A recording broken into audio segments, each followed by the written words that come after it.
صل على محمد وعلى آل محمد كما صليت على إبراهيم وعلى آل إبراهيم إنك حميد مجيد.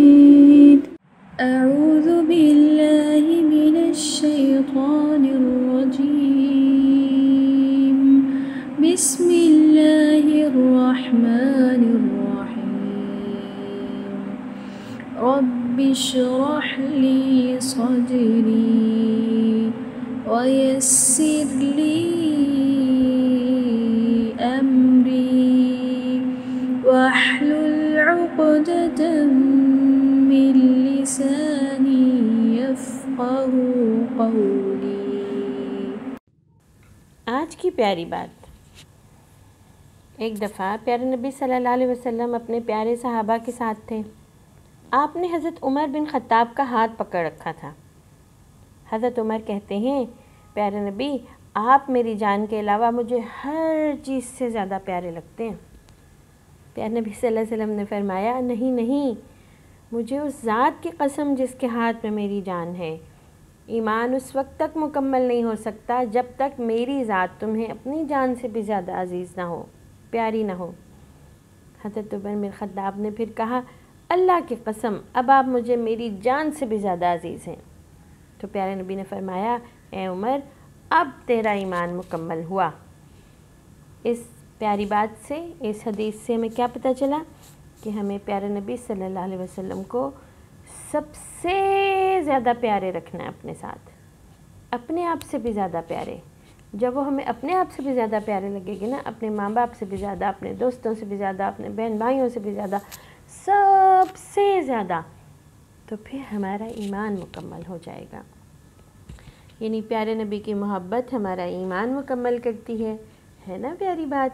تو اللہ سے فٹافٹ دعا کر لیتے ہیں، اے اللہ تعالیٰ، پیارے اللہ تعالیٰ، پیارے نبی مجھے سب سے زیادہ پیارے ہو جائیں، سب سے زیادہ مجھے محبت پیارے نبی صلی اللہ علیہ وسلم سے ہو، دنیا کی ہر چیز سے زیادہ، ہر رشتے سے زیادہ. اللہ تعالیٰ کہتے ہیں اگر تم اللہ سے محبت کرتے ہو نا تو پیارے نبی صلی اللہ علیہ وسلم کی پیروی کرو. یہ بات پیارے نبی صلی اللہ علیہ وسلم کے منہ سے کہلوائی ہے، قرآن کی آیت ہے کہ کہہ دیجئے اگر آپ اللہ سے محبت کرتے ہیں تو بس میری بات مانیں، میری پیروی کریں، میری طرح زندگی گزاریں، اللہ بھی آپ سے محبت کرے گا. وَيَغْفِرْ لَكُمْ ذُنُوبَكُمْ، وہ تمہارے گناہ معاف کر دے گا. واللہ غفور الرحیم، اور اللہ تعالیٰ تو معاف کرنے والا اور رحم کرنے والا ہے. تو اس سے ہمیں پتہ چلا کہ ہمیں محبت کے ساتھ پیارے نبی صلی اللہ علیہ وسلم کی اطاعت کرنی. دیکھیں نا جس سے محبت ہو جائے نا ہمارا دل چاہتا ہے ہم اس جیسے کام کریں، جو ہمیں اچھا لگتا ہو نا ہم اس کی طرح کرنے لگتے ہیں. ہم اس کی طرح ڈریس اپ ہونا چاہتے ہیں، ہم اس کی طرح کے اس کی پسند کے کھانے کھانا چاہتے ہیں. ہمارا پورا ہمیں میڈیا ہمیں یہ بتاتا ہے جی فلانا سیلیبریٹی جو ہے، فلانا کھلاڑی جو ہے، فلاں جو ہیرو یا ہیروئن ہے وہ یہ کھاتا ہے، وہ یہ کرتا ہے، وہ یہ شیمپو یوز کرتا ہے، اس کے بال اس لیے ایسے ہیں، اس کا فلاں چیز ایسے. تو اللہ نے ہمیں کیا کرائٹیریا دیا، کیا لائف سٹائل دیا، کس لائف سٹائل کو کاپی کرنا ہمارے لیے ہمارے ایمان کا حصہ بنا دیا؟ پیارے نبی صلی اللہ علیہ وسلم کے لائف سٹائل کو. آج ہم دیکھیں گے کہ ہم پیارے نبی صلی اللہ علیہ وسلم کا ادب کیوں کریں، ان سے محبت کیوں کریں. دیکھیں نا جس سے محبت کی جاتی ہے اس کا ادب کیا جاتا ہے نا. تو ادب کے تقاضے کیا ہیں؟ پیارے نبی صلی اللہ علیہ وسلم کے ادب کے تقاضے آج ہم دیکھنے جا رہے ہیں تاکہ ہم اپنی زندگی میں اس ادب کو شامل کر سکیں اور زندگی میں اس دنیا میں اور اس دنیا میں دونوں جہان کی زندگیوں میں کامیابی حاصل کر سکیں. اللہ تعالیٰ کا حکم یہ ہے کہ اس نے اپنے کلام میں یعنی قرآن پاک میں پیارے نبی صلی اللہ علیہ وسلم کے آداب کو اختیار کرنے کا، ان کو ملحوظ رکھنے کا کو لازمی قرار دے دیا. اللہ تعالیٰ سورہ حجرات میں فرماتے ہیں یا ایھا الذین آمنوا لا تقدموا بین یدی اللہ ورسولہ، اے ایمان والو اور اللہ اس کے رسول سے آگے نہ بڑھو، اس سے پہل نہ کرو. واتقوا اللہ، اللہ سے ڈرتے رہو. یعنی جس چیز کا طریقہ پیارے نبی صلی اللہ علیہ وسلم نے سکھا دیا، جس پہ آپ کی رائے، آپ کی مرضی، آپ کا حکم ہمارے سامنے آ گیا، ہم اس کے خلاف نہیں کر سکتے.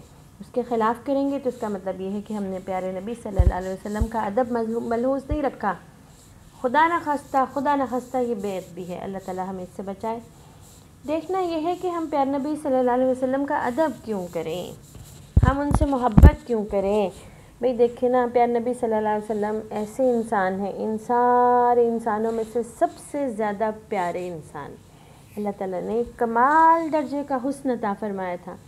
اس قدر خوبصورت تھے اس شکل و صورت اور پرسنالٹی میں کہ اس زمین نے, اس پلانٹ نے اپنے اوپر آپ سے زیادہ پیارا انسان, خوبصورت انسان نہیں دیکھا. یعنی جو خوبصورت ہو وہ ہمیں اچھا لگتا ہے نا, ہماری آنکھوں کو ہمارا دل چاہتا ہے کہ ہم اس کو دیکھتے رہیں. ایک پیارے نبی کے صحابی کہتے ہیں ایک دن 14ویں کا چاند تھا. 14ویں کا چاند نا پورے آسمان پہ ایسے ہوتا ہے بادشاہ کی طرح, سارے ستارے جو ہوتے ہیں اس کے آس پاس وہ بس نظر ہی نہیں آ رہے ہوتے کیونکہ چاند کی روشنی بہت ہوتی ہے, وہ پیارا ہی بہت لگ رہا ہوتا ہے. کہتے ایک دن 14ویں کا چاند تھا تو ہم پیارے نبی صلی اللہ علیہ وسلم کی طرف, میں ایک دفعہ ان کی طرف دیکھتا, ایک دفعہ 14ویں کے چاند کی طرف دیکھتا, تو مجھے لگتا کہ پیارے نبی صلی اللہ علیہ وسلم زیادہ خوبصورت ہیں. اچھا, پھر آپ کا کردار ایسا تھا, آپ کا اخلاق ایسا تھا کہ قرآن پاک کے نے اس بات کی گواہی دی کہ آپ کا اخلاق سب سے بہترین اخلاق تھا. انک لعلی خلق عظیم, ایسے عظیم اخلاق کے مالک تھے, اتنا پیارا اخلاق تھا. ہر دوست کو, ہر دشمن کو, ہر رشتہ دار کو, ہر ایک کو اچھے طریقے سے پیش آتے, ہر ایک کے ساتھ بھلائی کرتے, کسی کی برائی کے جواب میں بھی ان کے ساتھ برائی نہ کرتے. پیارے نبی صلی اللہ علیہ وسلم کو اللہ تعالیٰ نے جو اوصاف عطا فرمائے تھے اس نے آپ کو ایک عظیم مقام تک پہنچا دیا, ایسا عظیم مقام جس تک کوئی اور انسان نہیں پہنچا. ایسے انسان کا تو ادب خود بخود کرنے کو دل چاہتا ہے. تو اس کا ایک طریقہ کیا ہے کہ پیارے نبی صلی اللہ علیہ وسلم کا ادب ہماری زندگی میں شامل ہو جائے, کہ ہم ان کے بارے میں زیادہ سے زیادہ جانیں, زیادہ سے زیادہ پتہ کریں ان کے بارے میں کہ وہ کیسے تھے, کیا کرتے تھے, کون سا کام کس طریقے سے کرتے تھے, کیسی زندگی گزاری, ان کی زندگی کا مشن کیا تھا, ساری عمر وہ کس مقصد کے لیے کام کرتے رہے, اور اس مقصد زندگی کو پھر ہم اپنا مقصد بنا لیں, ان کے مشن کو ہم اپنا مشن بنا لیں. یہ ہے اصل میں ادب کا تقاضا. اسی لیے اللہ تعالیٰ نے پیارے نبی کی سے محبت اور ان کی اطاعت فرض کر دی. بھلا جہاں پہ محبت ہو وہاں پر ادب کرنا ضروری نہیں ہو جاتا, اور جہاں ادب ہو وہاں محبت ہو جاتی ہے نا پیاری بات.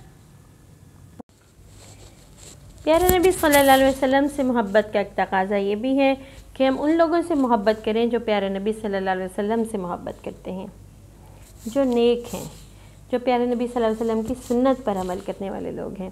اور وہ لوگ جو پیارے نبی صلی اللہ علیہ وسلم کی سنتوں سے, ان کی طریقہ زندگی سے, ان کے لائف سٹائل سے محبت نہیں کرتے, ان سے دل سے دور رہیں. ایک بات یاد رکھیں پیارے بچوں, وہ سب لوگ جو مسلمان ہیں, کلمہ پڑھتے ہیں, وہ ہمارے اپنے ہی لوگ ہیں. کسی کی زندگی میں تھوڑی غلطیاں ہوتی ہیں, کسی کی زندگی میں زیادہ غلطیاں ہم سے بھی ہو جاتی ہیں, سب سے ہو جاتی ہیں. کبھی کسی مسلمان کو کمتر نہ سمجھیں. ہو سکتا ہے اس کے کچھ اعمال اللہ کو ایسے پسند ہوں, ہمارے سامنے نہ ہو. کسی کو برا نہیں سمجھنا چاہیے, اور اس بات کی گنجائش دینی چاہیے کہ غلطی تو کسی سے بھی ہو جاتی ہے, ٹھیک ہے. اور پھر یہ کہ اللہ کے نبی کے جو دشمن ہیں, یعنی غیر مسلم, شرک کرنے والے لوگ, ان کے طریقہ زندگی کو پسند نہ کریں, ان کے سٹائل کو اپنانے سے بچیں, خاص طور پر ایسی چیز جو واضح طور پر اسلام کے خلاف ہو, ٹھیک ہے. انشاءاللہ ہم اس بات کو یاد رکھیں گے. سورہ حجرات کی آیت نمبر 2 میں ہمیں اس بات سے منع کیا گیا کہ ہم اپنی آواز پیارے نبی صلی اللہ علیہ وسلم کی آواز سے اونچی کریں. جو صحابہ کرام پیارے نبی صلی اللہ علیہ وسلم کی زندگی میں تھے, یہ ان کے لیے خاص طور پر.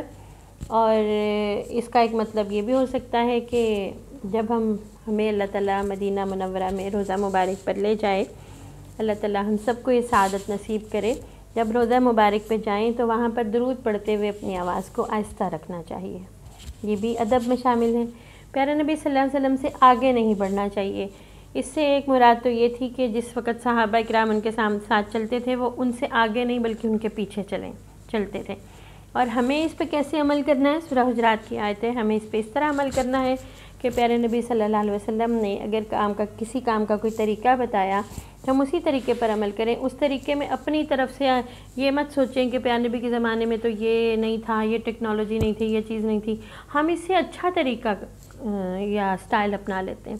بات یہ ہے بچوں، یہ دنیا اللہ کی، یہ ساری نعمتیں اللہ کی، ٹیکنالوجی بھی اللہ کی. انسان اگر اللہ کا ہے، عقل اللہ نے دی ہے، تو انسان نے اپنی عقل سے خود بخود ٹیکنالوجی تو نہیں بنا لی اللہ کی مدد کے بغیر. ٹیکنالوجی کا راستہ ہمارے رب نے انسانوں کو دکھایا نا، ٹھیک ہے نا. تو اس ٹیکنالوجی کو ہم اللہ ہی کے دین کے لیے استعمال کریں گے. لیکن یہاں پر بھی ہر وہ کام جو واضح طور پر پیارے نبی صلی اللہ علیہ وسلم سے ہمیں پتہ چلا غلط ہے تو وہ غلط ہے، اس کو ہم صحیح نہیں بنا سکتے، اور جو درست ہے اس کو ہم یہ کہہ کر کے پرانے زمانے کی باتیں چھوڑ نہیں سکتے. ٹھیک ہے، کوئی اس معاملے میں کوئی سوال آپ کے ذہن میں ہو تو ضرور پوچھ لیا جائے. پھر ہم یہ بات کہہ سکتے ہیں کہ جب اللہ کے نبی صلی اللہ علیہ وسلم کا ادب یہ ہے کہ جب آپ کی بات بتائی جا رہی ہو، کوئی حدیث سنائی جا رہی ہو یا سنت کے طریقے کی بات ہو رہی ہو، تو اس کو توجہ سے، خاموشی سے اور غور سے سننا چاہیے. یہ ادب ہے. اور پیارے نبی صلی اللہ علیہ وسلم کا نام لینے کی بجائے ان کا صفاتی نام لینا چاہیے. مثلا رسول اللہ صلی اللہ علیہ وسلم، نبی صلی اللہ علیہ وسلم، یا پیارے نبی صلی اللہ علیہ وسلم، ہمارے پیارے نبی صلی اللہ علیہ وسلم، یوں نام انہیں پکارنا چاہیے. اللہ سے دعا ہے کہ وہ ہمیں پیارے نبی صلی اللہ علیہ وسلم کی سچی محبت نصیب فرمائے اور ادب کے تقاضے پورے کرنے کی توفیق دے، آپ کا سچا فرما بردار بنائے اور رسول اللہ صلی اللہ علیہ وسلم کے دین کو سیکھنے اور اسے آگے پھیلانے والا بنائے انشاءاللہ. آئیے دیکھتے ہیں، ہم سب چاہتے ہیں کہ ہم پیارے نبی صلی اللہ علیہ وسلم کا ادب کریں، تو کریں کیسے؟ اس ادب کے کیا تقاضے ہیں؟ کن باتوں کا ہمیں خیال رکھنا ہے؟ تو سب سے پہلی بات جو ہمیں یاد رکھنی ہے وہ یہ کہ جب بھی پیارے نبی صلی اللہ علیہ وسلم کا ذکر ہو، ہم خود کریں یا کسی اور سے سنیں، تو ہم ان پر درود بھیجیں صلی اللہ علیہ وسلم. اس کے ساتھ ساتھ ہمیں یہ بات یاد رکھنی ہے کہ ہم نے پیارے نبی صلی اللہ علیہ وسلم سے دنیا کی ہر چیز سے بڑھ کر محبت کرنی ہے. سب سے بڑھ کر. ہم نے اپنے پروگرام کے شروع میں ہی یہ حدیث پڑھی تھی نا کہ حضرت عمر نے پیارے نبی کو جب بتایا کہ اپنے سوا مجھے آپ اپنے بعد سب سے زیادہ آپ پیارے ہیں، تو حضرت عمر کو پیارے نبی نے بتایا کہ نہیں، جب تک میں تمہیں خود تمہارے اپنے آپ سے زیادہ پیارا نہ ہو جاؤں، مجھ سے تمہیں زیادہ محبت نہ ہو جائے اپنے آپ سے، اس وقت تک ایمان ہی پورا نہیں ہوتا. پھر ہم نے یہ دیکھنا ہے کہ ہم نے پیارے نبی صلی اللہ علیہ وسلم کی پیروی کرنی ہے. پیروی کسے کہتے ہیں؟ ہر کام جیسے پیارے نبی صلی اللہ علیہ وسلم نے کیا بالکل ویسے ہی کرنا ہے.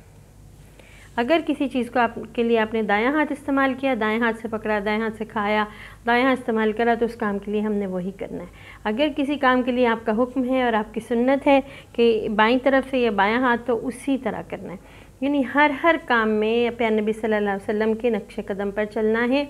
یہ نہ صرف پیارے نبی صلی اللہ علیہ وسلم کی پیروی ہے، بلکہ ہم نے یہ آیت بھی سنی نا کہ اگر اللہ تعالیٰ کہتے ہیں کہ تم مجھ سے یعنی اللہ سے محبت کرتے ہو تو پیارے نبی صلی اللہ علیہ وسلم کی پیروی کرو، ان جیسا لائف سٹائل بنا لو. ہمارے لیے پیارے بچوں سب سے بہترین برانڈ جو ہے نا وہ پیارے نبی صلی اللہ علیہ وسلم کا برانڈ ہے. جو سٹائل ان کا ہے وہ ہمارا سٹائل ہے، جو کام کا طریقہ ان کا ہے وہ ہمارا طریقہ ہے. تبھی ہم سب سے اچھی زندگی گزار سکتے ہیں. سچی بات تو یہ ہے کہ دنیا میں بہت سارے لوگوں نے کام کے بڑے طریقے نکالے، لیکن بالآخر یہی ثابت ہوا کہ سب سے اچھا طریقہ وہی تھا جو ہمیں پیارے نبی صلی اللہ علیہ وسلم نے بتایا. اسی لیے اللہ تعالیٰ پیارے نبی کے طریقے کو اسوہ حسنہ کہتے ہیں، یعنی سب سے بہترین ماڈل، سب سے اچھا نمونہ جو کسی بھی کام کرنے کا ہو سکتا ہے، وہی پیارے نبی صلی اللہ علیہ وسلم نے سکھایا. اچھا، تو اس کے علاوہ ہمیں یہ بات یاد رکھنی ہے کہ ہمیں پیارے نبی صلی اللہ علیہ وسلم کی تعظیم کرنی ہے. اب تعظیم میں کون سی چیزیں شامل ہیں کہ وہ طریقہ زندگی جو اللہ کے نبی صلی اللہ علیہ وسلم نے سکھایا، ہمیں اس طریقے کو پسند آنا چاہیے، وہ ہماری مرضی کے اوپر حاوی ہو جانا چاہیے، وہی ہماری مرضی بن جانی چاہیے. اور پھر یہ کہ کبھی بھی ہم ان لوگوں میں شامل نہ ہوں جو پیارے نبی صلی اللہ علیہ وسلم کے طریقہ زندگی کے کسی ایک بات کا مذاق اڑانے والے ہوں. کبھی بھی نہیں. کوئی اور اگر اڑائے تو اس وقت ہم یہ بتائیں گے یہ پیارے نبی کو پسند تھا. اگر نہیں بتا سکتے تو خاموش ہیں، خدا نخواستہ ان کے ساتھ مل کے مذاق اڑانے والے نہ بن جائیں. جیسے ہمارے ہاں عام رواج ہے، ہم داڑھی کا مذاق اڑاتے ہیں، کسی کے ٹخنوں سے اونچی شلوار یا پینٹ ہو تو ہم اس کا مذاق بنا لیتے ہیں، بڑا یا مولوی یا کچھ اس طرح کی بات ہے نا۔ تو کبھی بھی اس بات کا، ایسی باتوں پہ مذاق نہیں اڑانا چاہیے، اس سے پیارے نبی صلی اللہ علیہ وسلم کی تعظیم میں کمی آتی ہے، ان کی بے ادبی ہو جاتی ہے۔ اور ایک بات یہ کہ پیارے نبی صلی اللہ علیہ وسلم نے ہمیں کچھ خبریں دی ہیں اس دنیا کے بارے میں یا آخرت کے بارے میں، ان خبروں کو سچے دل سے ماننا ہے، ان کی تصدیق کرنی ہے، ان کے بارے میں کبھی بھی دل میں شک نہیں آنا چاہیے، ٹھیک ہے۔ پھر پیارے نبی نے جن کاموں کو پسند کیا ہمیں بھی وہ کام پسند ہونے چاہیے، اور جن کاموں کو آپ نے ناپسند کیا وہ ہمیں ناپسند ہونے چاہیے۔ ہمارے بڑوں میں سے بہت سارے لوگ کدو کی سبزی کو بڑی عزت سے بلاتے ہیں، کدو کو کدو شریف کہتے ہیں۔ میں نے ایک دفعہ کسی سے پوچھا آپ کدو کو کدو شریف کیوں کہتے ہیں؟ انہوں نے کہا اس لیے کہ پیارے نبی صلی اللہ علیہ وسلم کو پسند تھا۔ اور میں ایک ایسے صاحب کو جانتی ہوں جنہیں کدو پسند نہیں تھا، لیکن جب انہیں اس بات کی دل سے سمجھ آئی کہ کدو پیارے نبی صلی اللہ علیہ وسلم کو پسند تھا، تو انہوں نے کہا میں ہر دفعہ بسم اللہ پڑھتا اور اس کا لقمہ اٹھاتا اور میں اللہ سے کہتا ہے اللہ میرے لیے کدو کو محبوب بنا دے، مجھے کدو سے محبت کروا دے، اس لیے کہ پیارے نبی کو کدو پسند تھا، اللہ میں اس لیے کدو سے محبت کرنا چاہتا ہوں، کدو کو شوق سے کھانا چاہتا ہوں۔ اور بالآخر انہیں کدو سے محبت ہو گئی، انہوں نے کدو کھانا شروع کر دیا، پہلے انہیں اچھا نہیں لگتا تھا۔ تو کبھی ہمارے ساتھ ایسا ہو تو ہم بھی اس طریقے کو اختیار کر سکتے ہیں، اللہ تعالیٰ خوش بھی ہو جائیں گے اور ہمیں وہ چیز پسند بھی آ جائے گی۔ دیکھیں نا، محبت کا تو تقاضا ہی ہے کہ جو کام بھی پیارے نبی کو پسند ہو ہمیں ویسے ہی پسند آ جائے۔ پھر ایک بہت بڑی بات پیارے بچوں وہ یہ کہ پیارے نبی صلی اللہ علیہ وسلم کا جو پیغام ہے نا، آپ نے اپنی پوری زندگی جس پیغام کو دوسروں تک پہنچانے میں گزاری، یعنی اللہ کا پیغام جو وحی کے ذریعے انہیں ملا، ان کے بعد اب وہ ہماری ڈیوٹی ہے کہ ہم اسے دوسرے لوگوں تک پہنچائیں۔ پیارے نبی کا پیغام، ان کی تعلیمات، ان کی زندگی بھر کا مشن کیا تھا؟ اللہ کی زمین پر اللہ کا نظام نافذ کرنا۔ تو ہمیں بھی یہی کام کرنا ہے، ہم نے پہلے اس بات کو سمجھنا ہے کہ دین کیا ہے، پیارے نبی صلی اللہ علیہ وسلم کیا تعلیمات لائیں، جو سیکھتے جائیں نا وہ آگے بتاتے جائیں، اس کو آگے پھیلاتے جائیں۔ یعنی ہم نے خود بھی اللہ کے نبی صلی اللہ علیہ وسلم کی پیروی کرنی ہے، نیک بننا ہے، اور دوسروں کو بھی نیک بنانے میں اپنا کردار ادا کرنا ہے، اور اس مقصد کو، اس مقصد زندگی کو اپنی پوری زندگی کا مقصد بنانا ہے انشاءاللہ۔ اس کے علاوہ پیارے نبی کی بہت ساری سنتیں ہیں جو ہم نے ساتھ ساتھ سیکھیں، بہت ساری تو ابھی سیکھنے والی رہتی ہیں۔ جو ہم سنت سیکھتے جائیں اس پہ مسلسل عمل کریں، جیسے وضو کرتے ہوئے انگلیوں کا خلال کرنا، نہاتے ہوئے بالوں کا خلال کرنا، اور چھوٹی انگلی کے ساتھ وضو کے بعد آخر میں پاؤں دھوتے ہوئے پاؤں کی انگلیوں کا خلال کرنا، ہے نا۔ تو کتنی چھوٹی چھوٹی باتیں ایسی، بسم اللہ کے بارے میں پیارے نبی نے ہمیں بہت سارا کچھ سکھایا، جو باتیں اسی طرح وضو سے پہلے مسواک کرنا، کئی چھوٹی چھوٹی باتیں ایسی ہوتی ہیں جو کچھ دن ہم کرتے ہیں پھر ہم بھول جاتے ہیں۔ تو اس کے بہت سارے طریقے یہ ہوتے ہیں کہ اپنے کمرے میں چھوٹے چھوٹے پوسٹر بنا کے لگا لیں، اور ایک دوسرے کو یاد دہانی کراتے رہیں۔ جب بھی ہم یہ کرتے ہیں نا کہ ہم خود بھی نیک بننے کی کوشش کرتے ہیں اور دوسروں کو اپنے ساتھ ملاتے ہیں نا، تو اللہ تعالیٰ ہمیں بات یاد رکھوا دیتے ہیں، یعنی ہمارے اس پر عمل کرنا آسان ہو جاتا ہے۔